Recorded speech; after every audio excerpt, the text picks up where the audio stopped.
The views expressed on the Nova Society are those of the panelists and guests and do not necessarily reflect the views or opinions of the Phoenix Research Institute or any institution which any panel member is associated. Welcome back to the Nova Society, a space where dialogue deepens understanding and civic responsibility comes to life. I'm Dr. Mark Bound, joined by our regular panel, Dr. Scott Gershwer and Dr. Brooklyn Ann Weldon. Together, we'll unpack the stories that matter most, exploring the headlines, the history, and the big ideas shaping today's conversations. Let's dive in and hear what the panel has for us today. Today we have a question from Tina, who comes to us from Fort Lauderdale, Florida. And Tina writes, I'm sure someone on the panel watched the Super Bowl. Not I. The game was a disappointment, but the halftime show was outstanding. Bad Bunny, it's being reported, had the biggest audience in Super Bowl history. And as expected, the far right is crying about the programs being in Spanish. I didn't see it, but I heard the TPUSA, that's Turning Point USA, alternative program was a complete disaster and had minimal viewership compared to the real show. I know you all are constantly asked when these right-wing supporters are finally going to get their heads out of their collective butts. And I know the panel can't really predict when this might happen. No, I'm sure we cannot. But can't they see how unpopular they are and how silly they look? But I will ask this. Does the collective condemnation from those who haven't been made part of the MAGA cult embolden them? That's a good question. Might it be time just to ignore them altogether? And yes, you have an excellent point of how silly they look. I mean, did you see the game, Scott? Yeah, of course. I did too. It reminded me of an old New York Giants in the 1980s, all defense. I mean, it really was a defensive. I mean, amazing what the size of that Seattle defense is. It's just they just overpowered New England. And great game, low scoring. No, just as usual, the billing of this game was not exactly what you would expect. I have to admit, when Bad Bunny came in, I did have the TV on, but I was also out. That's my time to cook the wings. During the halftime show and get the replenishment of the wings back in. I think that, and I made a post about this on Facebook because I did see this. In fact, matter of fact, Tina, it's your question that actually made me make the post on Facebook because I knew I was going to put you up today. We're so butthurt, the far right, because it wasn't in English. So I guess Mozart and Schubert and that one that Beethoven wrote, and Vivaldi, and all the great masters who never wrote a single opera in English, always wrote it in Italian or German, I guess that they'd be on your bad boy list as well. It just amazes. And I chimed in on yours. I don't know. You did? I did. I said did that bastard Pavarotti. Pavarotti never freaking sang in English. That's right. That SOB. That's. And if you've never gone, and I have, and heard, say, a Mozart opera done in English, it sounds stupid. I mean, it truly does sound stupid. I'm not a big opera fan anyway, but I have been, excuse me, where they have done it in English, and it just sounds odd. Plus, you never can understand what they're saying anyway. I don't care if they're saying it in English or if they're saying it in Italian. It's all garbled together anyway, so who knows what they're actually saying. The thing to remember here is, number one, the United States is one of those very few countries where we are single language. Most Americans can't speak a second language. Unlike Germans, unlike many Europeans who can actually speak English and their native language. But we're too good for that. There is a huge population within the United States that their primary language is Spanish. Okay. Matter of fact, I believe that they are the biggest minority as far as population is concerned, because you're not only just talking about Mexicans, you're not only talking about, people from Puerto Rico or from the different Caribbean nations, which all speak a form of Spanish. Now, I will say this. A person who lives next door to me is from Mexico, and he will tell you he has to listen very carefully when a Puerto Rican talks, because there's just differences in the in the inflection. There's differences in some of the verbiage. Of course, my friend from across the street, who's from Germany, says that there's a huge difference between High German, Low German, and Bavarian. Yes, it's all written the same, but if you speak it, you get the idea. And so this to me is just absolutely amazing. Listening to that guy, I don't know what program he was on, almost coming to tears because there was not a single word of English spoken. And it's like, why is this such a thing? But instead, and I have seen some of it, I've seen clips of it. I did not watch the alternate programming because I was never a big fan of any of those people. The TPUSA alternative program, Kid Rock basically lip synced his song from 2015, the last time he actually had a song, and you could tell he wasn't even close. Wasn't even close.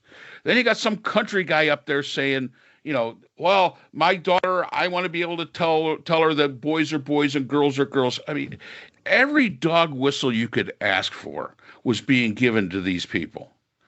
And yes, they look silly. And actually, I had a friend in that thread that me and Scott are talking about on Facebook who said, yeah, but is it really wrong to want to have it done in English?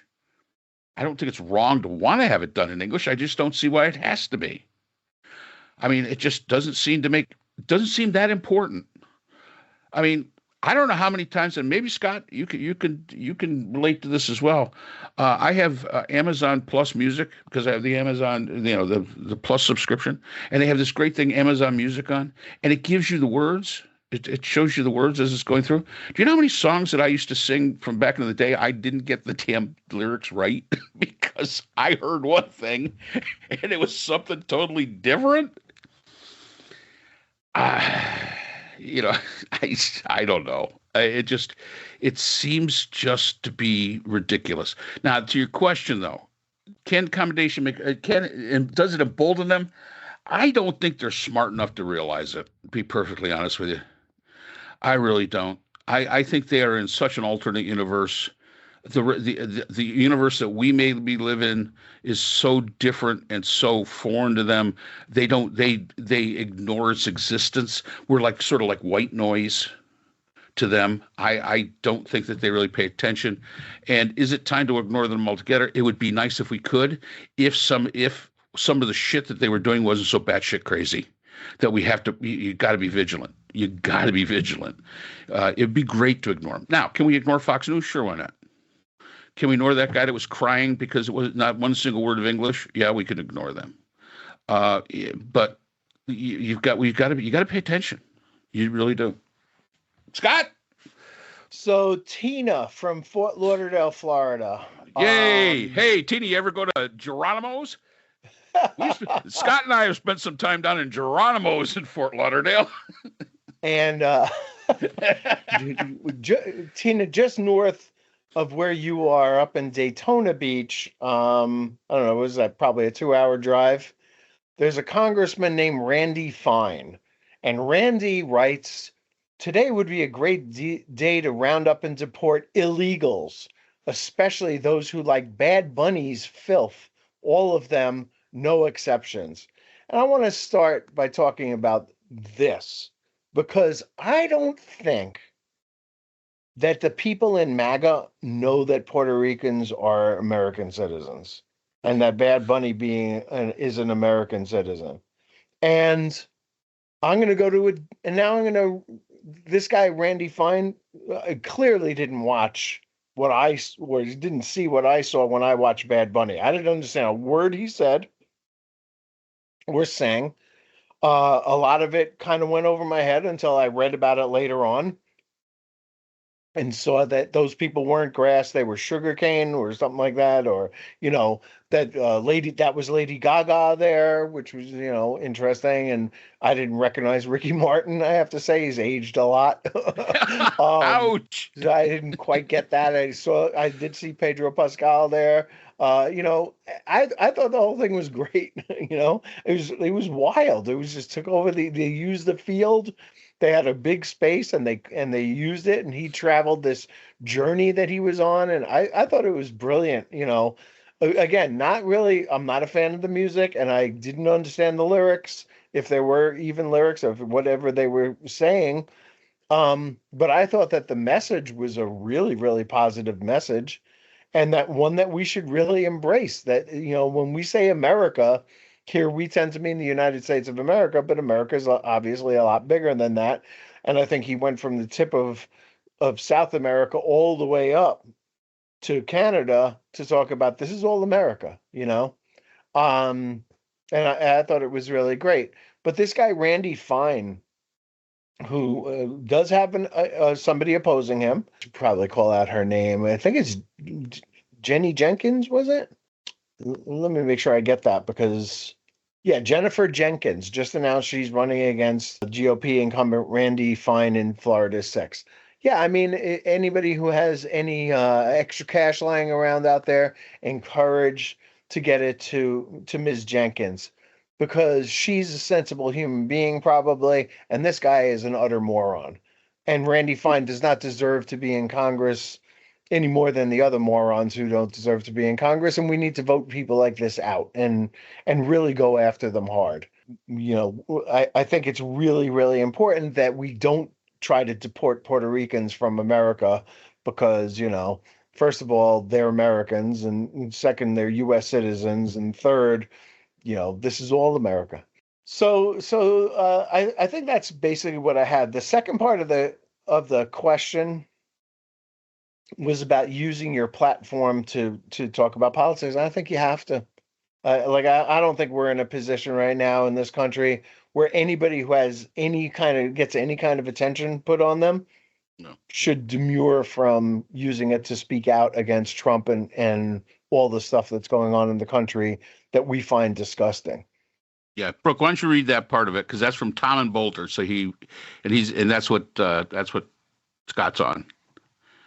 Yeah. Okay. So we have a second part to a second question along the same lines from Tom from Boulder, Colorado.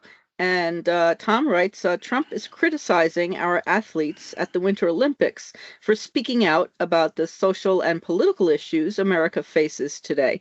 This reminds me of the Black Power signs in past Olympic Games. My question is, should athletes refrain from these types of political gestures and statements? Shouldn't the focus be on the games and sportsmanship rather than on the political divisions facing our country? Do these statements help or just fuel the fire of political division? These are excellent questions, Tom. And one problem with putting politics into the Olympics is Trump's sending along ICE to the Olympics over the objections of the officials in Milan and other and athletes, because ICE was going to help protect the American Olympic team. Nobody wanted ICE there. It was objected to also by people who were going to be in attendance at the audience, especially when ICE is murdering American citizens. And I mean, they were just unwelcome. And that is certainly a political push, certainly in my opinion. So I think that American athletes have every right. They have a First Amendment right to say what they want to say. Trump certainly uses his First Amendment right whenever he feels like it and criticizes everyone and everything for no reason whatsoever. So, yeah, I think that everyone has the right to say whatever is on their minds, political or social criticism or otherwise. Mark Scott, what do you think? First of all, if you don't think that there's politics in all of sports, you're really kidding yourself. Copernic, when he took the knee, that became a huge political situation. The United States has boycotted the Olympics in the past. That's all politics. That had nothing to do with the athletes. And you have to feel bad for those athletes that trained so hard for those 4 years to be able to go to the Olympics, and they couldn't because of politics. So, I mean, the World Cup coming up, that's all politics. When you really think about it. I mean, look at the fact that the FIFA gave Trump this fake peace prize thing. That's politics. So sports understands that they are very much tied to politics. And yeah, I agree with Brooke on this. It's your First Amendment right.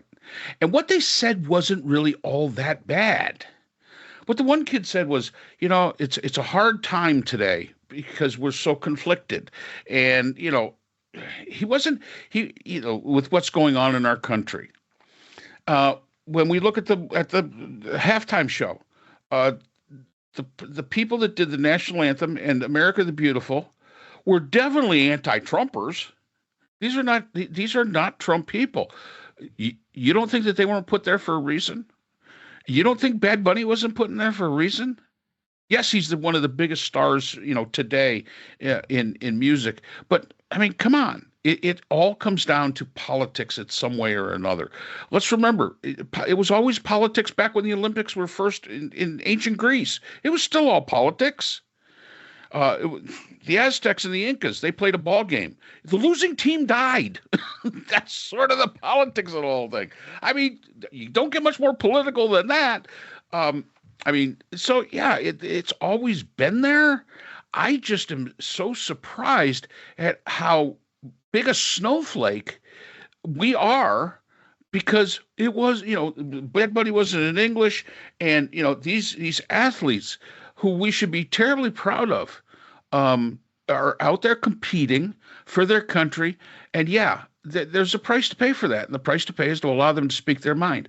I did see the opening ceremonies. In came the American team, and they got cheered. It was great. It wasn't what I expected. I truly expected there to be a lot of boos under the American team, but they took the team as what it was. You're the American athletes. You have nothing to do with the stupidity that is going on in your government today. But when they panned on to J.D. Vance, the tone changed really quick. That changed really quick, and they kind of went off of him really quick because it went really quick. Because I think that the average person understands the difference between an athlete who is competing for his country's pride and the government for which that athlete serves, and that's just sort of that's kind of the way it is in my mind. Scott? Yeah, I mean, look, I'm sorry I preempted this. You're fine. But look, if you have a platform and you believe something, say something. If you see something, say something. And these athletes have a couple of minutes of fame. Olympic athletes, especially the Winter Olympics, which not a lot of people pay attention to, not when they're not in the Olympics. And so for, I don't know, the skier or whoever it was who said, it's a tough time to represent this country. I totally agree with that, and I think that needs to be said. And if Trump doesn't like it or MAGA doesn't like it, sorry guys, but you have the right to say what you want to say, and we have the right to say what we want to say. And damn it, what's going on in this country right now is horrible. The thievery of Trump demanding that taxpayers pay him $10 billion. All the craziness of ICE, his personal army. His vice president went to Italy and got booed. Thank you, people who were attending, for doing that. And yeah, we need to. I gotta say, I said it last week. We gotta shout these people down wherever they are. We have to let them know that this is not acceptable. And no excuses. I know our next. I don't want to preempt our next session, but Here it goes. The one thing that you can do right now is to make your voice heard, and please continue to do that. I hope to see more of it. Politics, politics, and it was Michael Jordan who said, Republicans buy sneakers too, and he didn't want to offend anybody. The time for that is over. Yeah. Offend Republicans. Republicans deserve to be offended until they can start getting their act together and have normal politicians instead of the Herschel Walkers and the Donald Trumps and the other lunatics who have run for office. It's time to shout in their faces what a bunch of morons they all are, and make our voices heard. And yes, definitely. I mean, if they don't want to buy Air Jordans, they can go buy those golden Trump sneakers for $400. Knock yourselves out. That's right. Yeah, you go knock yourselves out. So to show you the thing, and this just kind of came up my feet. I just thought it was so terribly funny. The United States has built a bridge from Ontario to Michigan. It actually goes to Detroit, and they're going to call it the Gordie Howe International Bridge. And if you don't know anything about hockey, Gordie Howe was probably one of the greatest hockey players ever on the face of the earth. He was Canadian by birth, but he played for Detroit, and he was a brilliant player. Donald Trump, who probably wouldn't know hockey if it hit him in the head, which we could always hope, tweeted on his True Social. He claimed that if Canada pursued trade deal with China, China would terminate all ice hockey being played in Canada, and even eliminate the Stanley Cup. So I don't know where this complete moron came up with this idea. First of all, why? Why would China give a damn that they're playing hockey in Canada? Why? Why? I saw that. I mean, it's ridiculous. I mean, if you can't read this and say, this guy's insane. Yes, He's lost his bloody. He's a lot of French fries short of a Happy Meal. I mean, I'm sorry. That is the most insane thing I've ever heard. And of course, the Canadians are all laughing about it, and it just sounds so stupid. And one of the commentators said, "Well, you want to make this go away? Just say we're not going to call it the Gordie Howe International Bridge. We're going to call it the Trump Bridge, and then it'll be all fine, and then everybody can go." So, yeah. So that just goes to show you. But I don't know if you know this. I saw this on the news. I haven't really been paying much attention to the Gordie Howe Bridge or anything like that. But I did see that just like hours before Trump made that statement, that a billionaire named Matthew Maroon met with Howard Lutnick, the Commerce Secretary, and apparently ideas and money have been exchanged or something along those lines, and that guy owns another bridge, which is the Ambassador Bridge, which he makes money on, and this bridge would take money out of his pocket by presenting an alternative. And once again, something that seems like it's just a coincidence is more than likely corrupt. And Trump going out there and talking about this is simply another example of the corruption of the administration that he heads. Yeah, I mean, and of course, Prime Minister Mark Carney did fire back and basically said, this is all a bunch of crap. But let's be careful. A lot of people believe that hockey is the national sport of Canada. Fun fact, it's not. Lacrosse is actually the national sport of Canada. But hockey is very, very popular. In fact, it is the most popular sport in all of Canada. And, they play it very well. I did see where the American women in the Olympics blanked the Canadian women. Ooh, sorry. Sorry, Canada. But, yeah, it's if you don't think sports and politics go together, and you're right, Scott, he got booed in Italy. And actually, I was looking at the stats. Italy is our 6th most listened to foreign country, Italy. So that's a good thing. That's a good. So we want to put out the shout out to the Italians. Every time you see J.D. Vance, yes, absolutely, yell at him, tell him he's an idiot. That's perfectly fine with us. We give you full permission here at the Nova Society to go and do that at any time. Maybe next year the Giants will be in the Super Bowl. Yes. Yeah, that would be really nice. Probably not, but it could happen. One point, I did listen to Megyn Kelly, unfortunately. Why? Well, it was yeah. I don't know what is wrong with her. She was yelling and shouting about Bad Bunny and saying, American football, it's ours, and everything, it should be in English. And then she tried to claim that English is our national language without claiming that English is our national language because we don't have a national language. But she was yelling at the top of her lungs, or not, maybe not at the top of her lungs, but she's yelling. And it was really crude. And, she doesn't care about the Spanish population, and this all should be in English, because American football is ours. And I thought it was a really terrible display.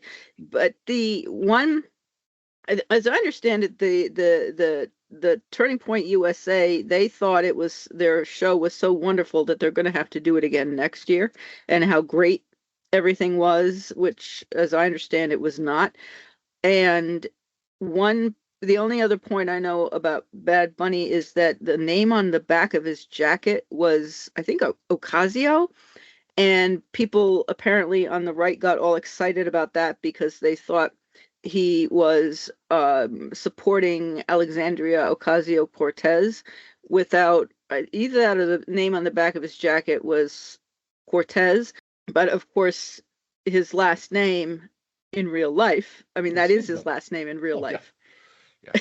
And people did not stop to think that, of course, he has a real name, and that's what was on the back of his jacket. Yeah. I mean, the whole thing is from to Tina's point. So what did we learn from this, Brooke? Don't watch Megyn Kelly. Yeah, well, I won't. I mean, she's, and every time, I'm sorry to say this, and I mean, I'm sure as gentlemen that, well, and maybe you care, I don't know, but I see on the right so many women who are so pretty. Then I look in the mirror and I think, why can't I look like that? And their personalities are just opprobrious. And I cannot match their faces to their personalities. It just, I don't know. I cannot understand the departure from the one to the other, and why so many attractive women are supporting this horrific, empty-headed, vacuous cruelty toward other people. And just one more thing about language. Very far north of both Daytona Beach and Fort Lauderdale is Brighton Beach, and if you go there, you're not going to hear English spoken. And there's a lot of places around where I grew up in Brooklyn, New York, where you're not going to hear a whole lot of English spoken anymore. And the reason that my grandparents learned how to speak English is because they lived on the Lower East Side with Italians and Russians and Germans and all kinds of other people who had just arrived on these shores and were establishing a foothold in America. And they all learned English because they couldn't understand each other in each other's languages anyway. So it behooved them to learn English. Puerto Ricans in America have tended to gather in neighborhoods that are largely Puerto Rican, the same way that Koreans have gathered in Flushing, not far from Shea Stadium, or Citi Field, rather. All the signs are in Korean. Everybody speaks Korean. This is America. It is not a melting pot. It is a salad bowl, I guess, of different ingredients that don't all melt together. But we're all Americans here. We all speak different languages. We all look different. We worship different gods, all that kind of stuff. And the whole thing really boils down to just this.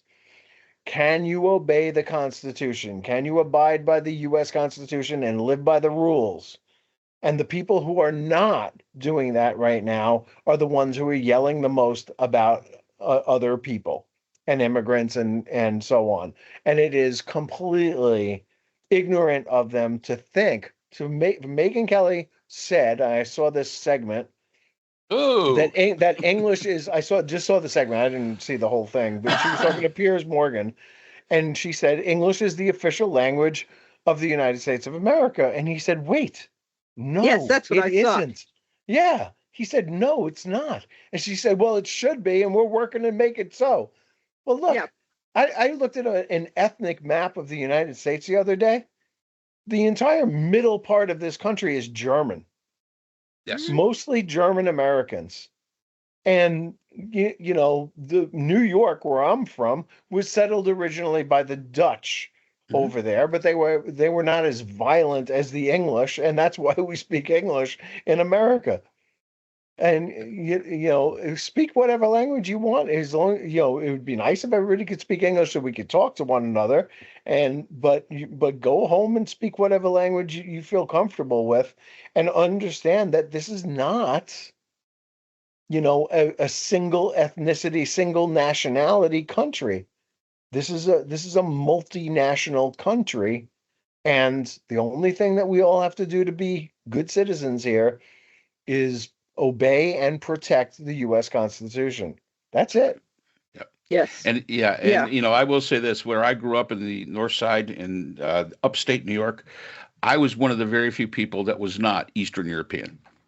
When you get up on Sunday morning, I've said this before, Jimmy Sturr's Proco Review was being played on every radio down the block.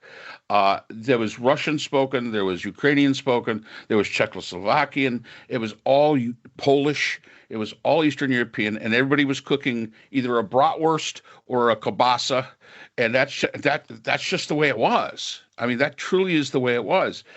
Some schools, they closed they closed on regular Christmas. They also closed on Russian Christmas because all of these people basically celebrated Russian Christmas in January, and nobody even batted an eye about it. Nobody cared. But all of a sudden, now we care about English. English is going to be the official language, supposedly, according to Megyn Kelly. Ew. And let me just say this, Megyn, if you're going to make English the official language of the United States, can you please then work on your orange Jesus there and get him to speak something that actually sounds like English? Because when he talks, I have no idea what damn language he's speaking. That's true. That's true. One of the Canadian programs I listen to says he's going to translate what Trump says into Canadian English, so that people can understand what the guy down south is actually saying. Yeah, no, I listened to the Piers Morgan thing also. Ew. And that's the one I saw where he said, no, that America has no official language. Well, they should. And she was yelling, and I don't know why she yells, and Stephen Miller yells, and Levitt yells, and that's just the way they yell. And I have to turn the volume down because I can't stand it. Yeah, my father's family was from Germany and came here when my grandfather was 10, and he served in World War I in signals intelligence because they spoke German at home, and he could monitor German communications. They didn't care for Wilhelm II, as I think I've shared in an earlier podcast. But yeah, in Canada, they what you were talking about, they refer to it as a mosaic. In Toronto, you can find Polish food here and Russian food there. There's this neighborhood, that neighborhood, the other neighborhood, just like there is here. And they don't refer to it as a melting pot. It's called a mosaic. So, and that's what makes us stronger, whether you like it or not. It does. If you want to, if they bring Bunny back, all right, fine. Why don't you go out and learn some Spanish, and then maybe you could talk to some of your people. Yeah, it's amazing to me. But anyway, okay. And that's all the time we have for today's episode. The Nova Society is a production of Nova Society Media, a division of the Phoenix Research Institute. We want to thank our production partners, Buzzsprout, who hosts the Nova Society, Audacity, our editing team, Apple Podcasts, the largest source of podcast and music online, Spotify, the most popular platform for the Nova Society, and iHeartRadio, your destination for all things music and podcasting. The Nova Society is available on all of these and other quality platforms listed in our description.